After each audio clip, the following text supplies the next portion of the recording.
Hello and welcome to episode 22 of She's Honestly Mental.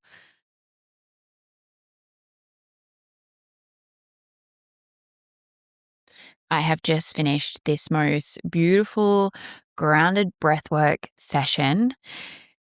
Something that my podcast coach, Chris, has said to me, he's like, before he does any podcasting recording, he really grounds himself and centers himself. And that's the kind of energy that I want to come from when I'm recording the podcast. So, yeah, it was hard. And there was definitely portions through it where I wanted to bail. But I am trying to lean more into the things that make me uncomfortable because I know that that's where the growth is for me. And it's really hard. It is really, really hard trying to push yourself beyond those points of where you are most comfortable.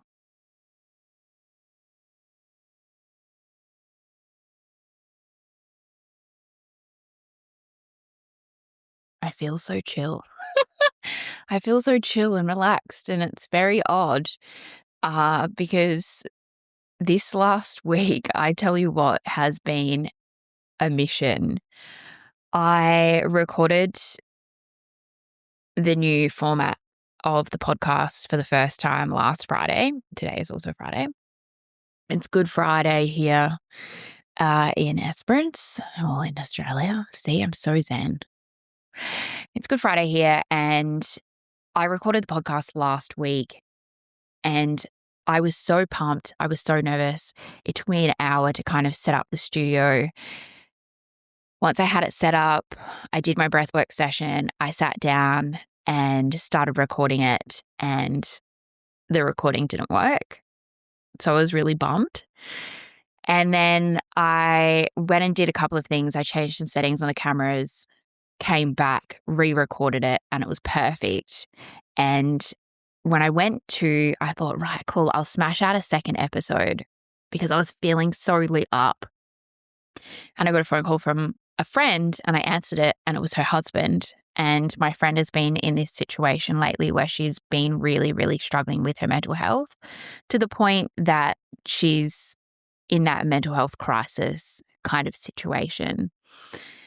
And of course, it was, hey, we're at this place. Can you please come? They've got a little girl who's a similar age to my son, and I've been helping out with the kids a fair bit lately.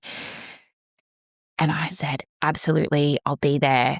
Just give me a minute. And I just made sure that everything was backed up, got in the car and left. And I was definitely a little bit bummed that I didn't get to record the second episode, but also I was just so grateful that I could go and sit with her and her family and help her through these moments, because being so far away from the city, being rural, it is so hard to get any kind of mental health support, particularly when you're at that crisis point.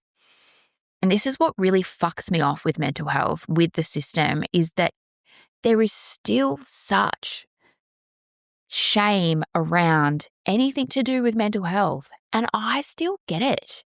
I still get it. I'm trying to step away from a certain situation at the moment, one of the volunteer commitments that I've been a part of for a really long time. For most of my life, I've been involved in this club. And it's actually breaking my heart because I know I'm really good at what I do. I know that I bring so much to the table, but there's people within the club, and this happens everywhere. I know that it's not just on my club, but I'm speaking for those that have been in these same situations. There's people within the club that are so dead set on what they want. They're not prepared to listen. They go behind people's backs, and it's just not everyone come together, everyone bring to the table what your skill is, everyone's got an equal say, everyone's this. It's really, really, really fucking me off. But I've tried to step away over the last couple of months and it's been really hard. And this week I cut the line. And it hurts. It hurts on a deep cellular level. But in saying that, I'm at this point in my life where I'm so determined and so excited to be sharing more about She's Honestly Mental and bringing this message to the world so that when people are in these situations, when I've been trying to email or participate in the WhatsApp group of this particular club, I get so passionate that I feel like my passion comes across as someone who's actually a bit crazy, but I am so crazily passionate about this. And so I have this judgment, this story about myself of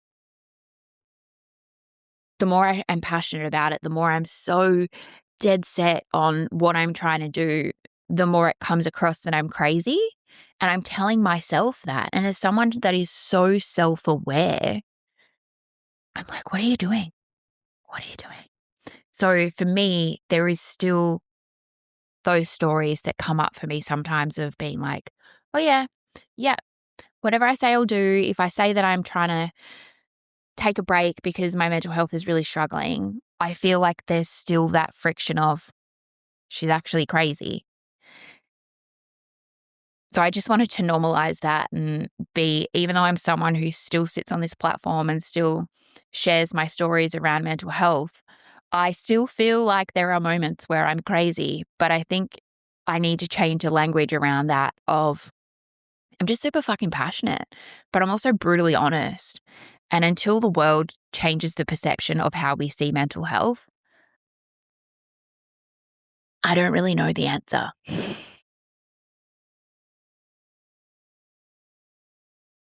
So sitting with my friend and she's saying to me, I just don't feel like myself. I don't know who this is. I don't know what's wrong with me. I don't know what's going on. I don't know. I don't understand. Why am I like this? Why am I crying all the time? What is wrong with me? Why can't I clean my house? Why can't I do my dishes? Why can't I look after my children? Why am I having to call my husband while he's at work? Like, why this? Why that? Blah, blah, blah. And I keep saying to her, your brain is not okay right now. You have been on the rev limiter for so long. You have been driving that car, doing all of the things, and your brain is literally like, "Meow," just flat out. And the gasket has blown. I don't even know if that's the right terminology when it comes to engines, but you've got to this point where your brain and your body is just so disjointed and fried that it's just bringing up all of these emotions. And I have to keep reminding her that it is okay, that we will get through this, that this is just temporary. And that's all I can do right now for her, is just sit with her and hold space, which is what I so desperately wanted, was someone that had understanding when I was going through my mental health crisis. Over the last few months, I have been withdrawing off of some of my medication, and it is not something that I do lightly. I know I've spoken about this in previous episodes. I have been on just about every kind of mental health med that you could be on. And that's been one of the beauties of being under the care of a psychiatrist and being an inpatient.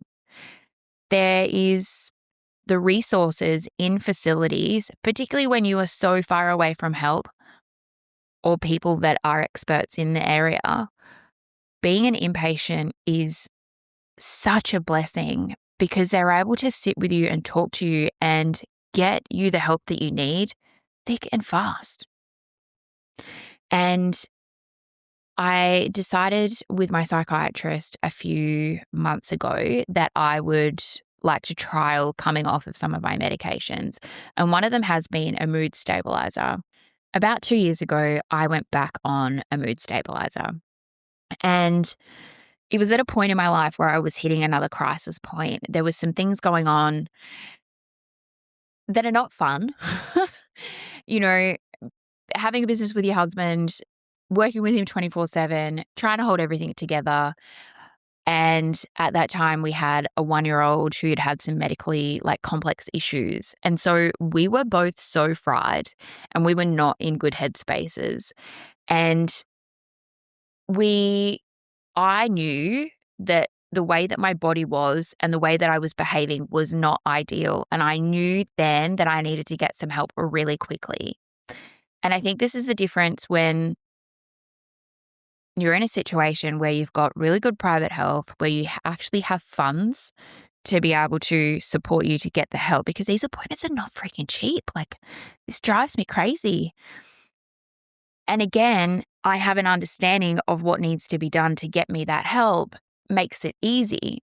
But if you don't know and you don't have those processes in place or you haven't experienced before, it is no wonder that people really end up in psychosis with suicidal ideation. It is horrible. And so I went back on my mood stabilizer because I wasn't great. And I knew that I'd been on it before when I was in crisis and it really helped.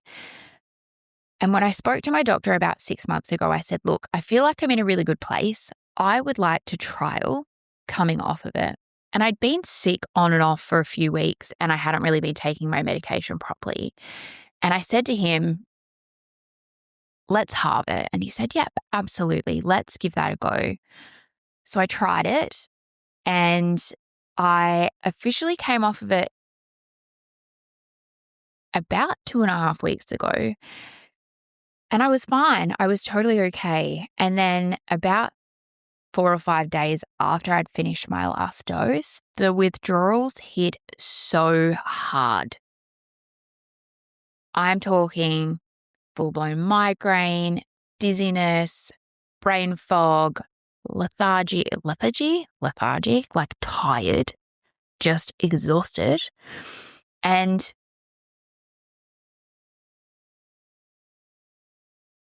I spoke to my husband and a really, really good friend of mine who's a chiropractor.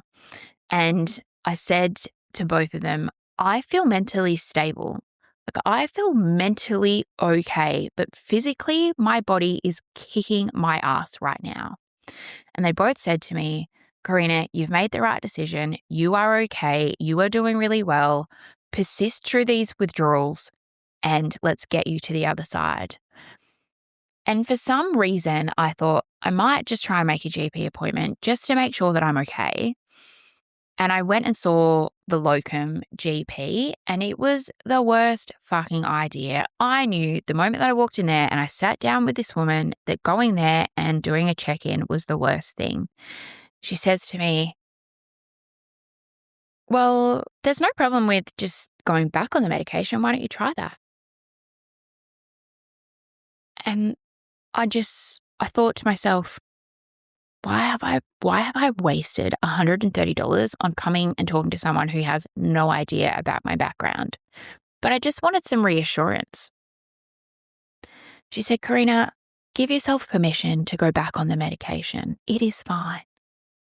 I have no issues at all with being on medication, but for a purpose. I think being on medication for a purpose is really good, but when it's no longer serving the purpose or when you're no longer needing it, then why? And some medical professionals just don't get it because they're not trained in it. It's like going to a daycare and the women looking after your children don't have kids. And I'm just saying this as a generalized comment, or even going to the hospital and you've got a nurse that's never had a baby before and they just don't understand. I think on a cellular level, on this inner knowing, when you've had a kid or when you've been through a certain experience, it helps you understand what it's like for someone else. You can connect with them on a particular level. And I think that's been one of my biggest skills of I've been through the mental health crisis. I've really struggled. I've been through the processes and now I'm here and I'm able to talk about it with others. And someone said to me the other day, but how are you going supporting a friend through this? And I said, I'm actually fine. I'm actually okay. There was a night where I did lose a little bit of sleep over it. But on the whole, I know that I can only give what I've got. And if I don't really have anything to give, then I can push myself a little bit, but I'm so brutally honest with how I'm supporting them. But I also then have my own support network around me to make sure that I'm okay and my people that I can check in with. And I think that's a really big point is when you're wanting to go and find support or you're wanting to go and talk to someone about it. If, for instance, like when I went and saw that particular doctor and they really were like, oh, you're fine, just go back on the medication, I knew that that wasn't the right person for me. But I do know I have got certain people within my network, within my support crew that can sit with me through those moments and hold me. For instance, my husband and my beautiful friend. So if you're talking to someone and you're like, oh no, this is not for me, this is not the people for me, know that it's okay to find someone else. My inbox is always open. And I say that lightly, like I'm more than happy for people to message me and I'm more than happy for people to reach out. And I would rather you do that and me be able to help give you some guidance on where you can get support than for you to be sitting at home struggling on your own. There is no shame in falling apart. There is no shame in crying. There is nothing. We are humans. Humans have these emotions. When I was in hospital, probably the first time in the group therapy sessions, there was a psychiatrist that came in and he was running this session and he showed us this amazing chart. This chart of, when you go through depression, it is actually your body screaming for deep rest. Depression, deep rest. It flows, right? And deep rest is usually what is really needed when your body has been peaking for so long. And if you have been constantly pushing yourself, that is what your body is going to be screaming for. So I find if I go through a lot of really anxious moments and the anxiety piles and piles and piles and piles and it just never ends, then that is generally when my depression kicks in. And once you've gone through the anxiety and the depression and then the deep rest, you come out the other side. I think of it when I talk about that, I picture, like a bear going into hibernation. And that's what your body needs sometimes. Sometimes you've driven your car so hard that the engine needs a rebuild. The oil needs changing. The filters need changing. And we forget that we're human. We are not robots. Our body needs rest. Our body needs regulation. And there is only so long that you can continue to push it for. So I'm one of those cool kids and I wear this little Whoop band and I got it recommended. I don't know, Stephen Bartlett, Diary of a CEO wears one. And I love it because it gives me a lot of amazing data around my body. This week, I knew that this week was going to be fucking tough, but I didn't just realize how badly it would really affect me on a physical level. So when I knew, like normally my week goes, like Mondays is a day for Spotties where I do marketing. Tuesdays is my finance day, so I would sit in the office and do finance. Wednesday is my home day, and Thursday and Friday are my She's Honestly Mental days. Except this week, it's been the last week of school term. It's Easter, so Good Friday is a public holiday. Yesterday, so Monday I ended up doing, I don't even remember what I did on Monday. Oh, I do. Monday I went to Spotties and I actually spent so much time doing the shit that I wasn't meant to do. And then Tuesday, I had a nail appointment, and my nail appointments, I normally do them in the evenings, but for whatever reason, I had to do it on the Tuesday morning, and that was really hard. So that cut me out of my finance.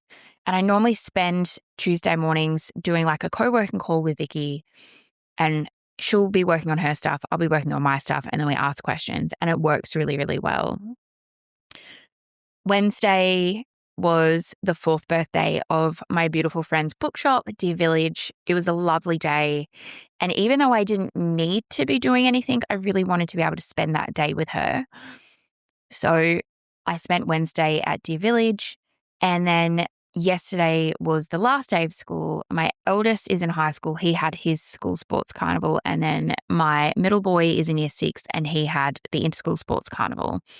And so I spent the whole day pretty much at the inter-school sports carnival, and he had implied to me, and I didn't read the note properly, that he was in nearly every event. Turns out he was a reserve in every event bar the very last one, which was leadable. So I spent the whole day at school waiting for him to have this event, and he was in the very last one. And of course, Monday afternoon, my eldest had his basketball wind up at the pool, and then the kids, the older kids, have swim club, so they had swim training Monday night. Tuesday afternoon, I don't really remember Tuesday afternoon. Wednesday afternoon was footy training, and I had a school board meeting, and then I went out for dinner with my husband because he normally has his mates night. And then Thursday afternoon, my middle boy Austin had his basketball wind up also. So it has been a really, really jam-packed week. And when I looked at my Whoop band yesterday and it's saying, you're actually in the red, I thought, oh shit. And I have actually had a couple of late nights trying to re-edit the podcast. Oh, that's what I was doing on Monday. I remember now. The podcast was supposed to launch on Spotify at 9 a.m.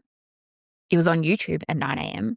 But it didn't pop up on Spotify. And so I'm madly messaging Chris and trying to work out why this is not loading. And by about 2 o'clock, I ended up messaging the Spotify crew saying, hey, just wondering why my podcast is not loading. And there was one error in it at 16 minutes 43 where it paused and it wouldn't unpause. But then if you did skip past it a few seconds, it kept going. It just didn't like it. So I had to download, re-upload all of the things. So Monday night and Tuesday night, I had 2 really late nights because I was trying to edit the podcast and I was trying to edit the first lot of reels. And it's a lot of work, but it's fun. But it's no wonder my body is honestly fried at the moment. So I was going to open the bookshop today because there's a few stores in town that have been opening or that had planned to open on Good Friday. And I messaged Stevie last night and I said, can I make the executive decision that we don't open tomorrow? And she said, absolutely. She's like, it goes against all of my beliefs to open on Good Friday. Not even Bunnings opens on Good Friday. And I thought, fuck yes. But I had one thing that I needed to do today, and that is record today's episode. So Jared and the kids have headed out for the morning. They've gone to go and pick up sausages. He went and killed a cow. Sorry if you're vegan. He went and killed a cow on Wednesday. Well, they'd killed the cow a few weeks ago. He went and cut up the cow that we've had hanging in the cool room Wednesday. So now we've got a freezer full of meat. And he's had to go and pick up the sausages, which is really lovely. So I'm excited for that. And no, we won't be eating the red meat today because it's Good Friday. We'll be having fish. I don't really like fish, but we'll have it anyway. Anyway, so we'll be having fish tonight, which is okay. But yeah, my Whoop band has said, you're in the red, Corrina. You need to chill the fuck out. So once I've recorded this episode, I am going to go back to bed. I'm going to pick up a book and just chill out for the afternoon. I don't know. I wanted to kind of put pressure on myself when it comes to podcasting and be this really profound philosophic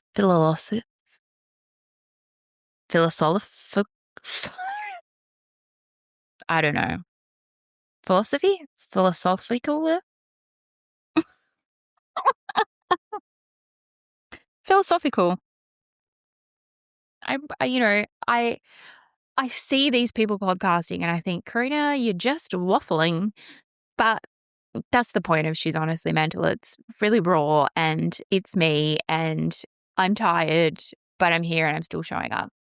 So I have worked on some really, really cool things this week, which is the She's Honestly Mental community. And I really want to continue to talk about mental health in the way that makes people feel safe. So, yeah. Going to wrap it up here today with a nice little short one and say thank you all so much for being so amazing and true to my community. Every single one of you that sends me messages, I want you to know that I appreciate you more than you will ever understand. And I am so, so grateful. And I cannot wait to continue these conversations with you. Make sure, though, that you subscribe. If you are watching or listening, you can actually now see these podcasts on YouTube and on Spotify video. Hopefully Apple video coming soon. So instead of streaming your favorite show, watching Netflix or whatever, you can actually watch my beautiful face. So thank you.